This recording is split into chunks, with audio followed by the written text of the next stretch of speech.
Give me your answer, fill in the phone, mine forevermore.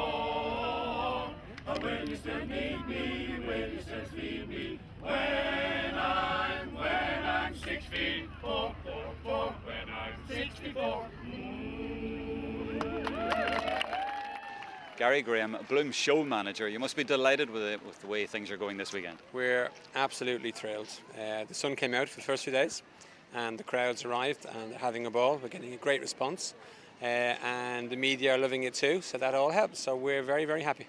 We see a lot of people milling around in the background. Are the attendances up in general from last year? Yes, they're well up. We had over 20,000 people across the first 2 days.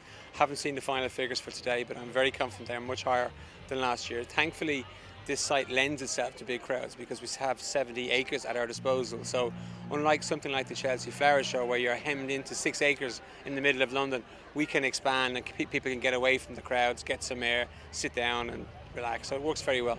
And the flowers are great, the plants are great, but there's so much more here. Absolutely. We decided in year one that this will be much more than a garden show. This is not a strict garden show as such. Don't get me wrong, we have beautiful show gardens, 24 of them. We have 50 horticultural displays. So we have the best of Irish horticulture possible at the event. Then we decided we'd wrap food and lots of other things around that. The fact that we are Board BIA, our remit is much wider obviously than horticulture. Everyone knows we're very interested in the food sector. So we're not going to miss an opportunity like this to put forward our very best foot when it comes to food.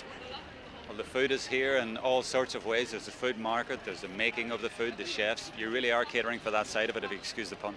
We are. All the top chefs are here. The Catherine Fulvios, the Delias, the Donald Skeetons, all these people are here. And people want to see them. They want to learn these skills. How do they make these meals? We've also brought in the Lost and Forgotten Skills feature, where you can see how some of the older traditions of food preparation, cheese making and boxty making and smoking fish and all sorts of interesting things. Some of the skills that have been forgotten, and that ties in, I think, very well with what we're seeing with this whole DIY movement, grow it yourself.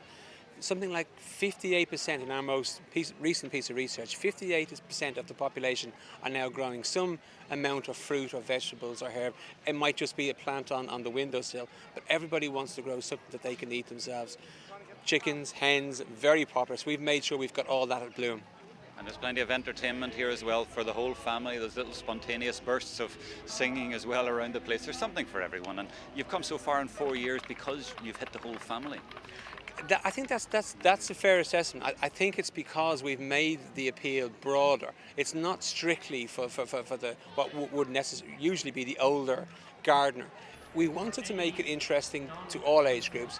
We want kids to come and get engaged. They're the future. They're the people who are going to be buying plants in the future. So we want to get them here, get them in when they're young, show them the joys and benefits, and give them a good time, and that's working.